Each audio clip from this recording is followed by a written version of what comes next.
আপনার কি কোমর থেকে পা অবধি ঝিনঝিন করছে, হাঁটতে গেলে পা অবশ হয়ে যাচ্ছে, পায়ের মধ্যে জ্বালা ভাব রয়েছে, তাহলে আজকে আপনার এই ভিডিওটি কাজে আসবে। নমস্কার, আমি doctor Ananya Debnath, BHMS doctor. চলুন আজকে সায়াটিকা নিয়ে কিছু কথা আমরা আলোচনা করি।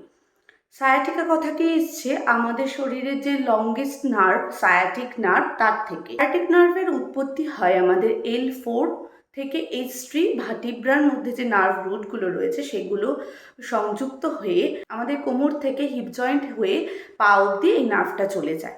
নার্ভের সমস্যার থেকেই আমাদের এই ব্যথার উৎপত্তি। তার পেছনে কি কি কারণ আছে সেই কারণগুলো নিয়ে আমরা আলোচনা করি। সায়াটিকার কারণগুলোকে দুভাগে ভাগ করা হয়েছে। একটা হচ্ছে স্পাইনাল কজেস আর একটা হচ্ছে নন স্পাইনাল কজেস। স্পাইনাল কজেসগুলোর মধ্যে প্রথমেই আসছে ডিস্ক হার্নিয়েশন। ডিস্ক হার্নিয়েশনটা কি, দুটো ভার্টিব্রার মধ্যে যে নরম জেলির মতো অংশটা থাকে সেটা যদি বাইরে বেরিয়ে আসে, তার থেকে আমাদের সায়াটিক নার্ভ কম্প্রেস হতে পারে, সেই থেকে আমাদের ব্যথা হতে পারে। দু নম্বর হচ্ছে স্পাইনাল স্টেনোসিস।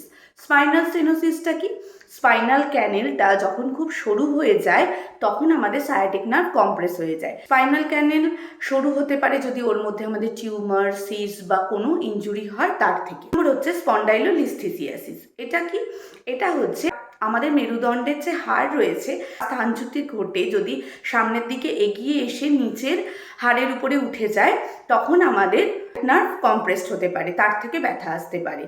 আমরা আসি নন স্পাইনাল কজগুলোতে। এতে প্রথমেই আসে পিরিফর্মিস সিনড্রোম। পিরিফর্মিস সিনড্রোমটা কি, পশ্চাৎ দেশে যে পিরিফর্মিস মাসেলটা আছে যার মধ্যে দিয়ে সায়াটিক নার্ভটা গেছে, সেই মাসেলের যদি কোনো সমস্যা হয় কিন্তু আমাদের এই সায়াটিক নার্ভের সমস্যা হতে পারে, তার থেকে ব্যথা হতে পারে। দু নম্বর হচ্ছে ফিজিওলজিক্যাল একটা প্রসেস, সেটা হচ্ছে প্রেগনেন্সির সময় ফিটাল হেড অনেক সময় সায়াটিক নার্ভকে কম্প্রেস করে, তার থেকেও কিন্তু সায়াটিকা আসতে পারে।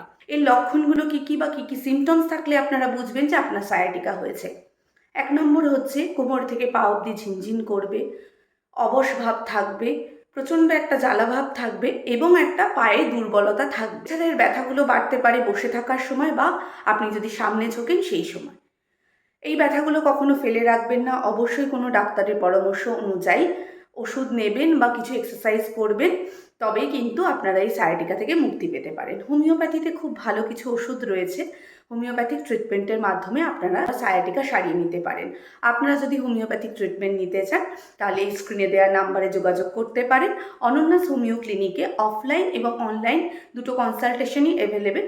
আপনারা যদি দেখাতে চান এই নাম্বারে যোগাযোগ করবেন। সবাই ভালো থাকবেন।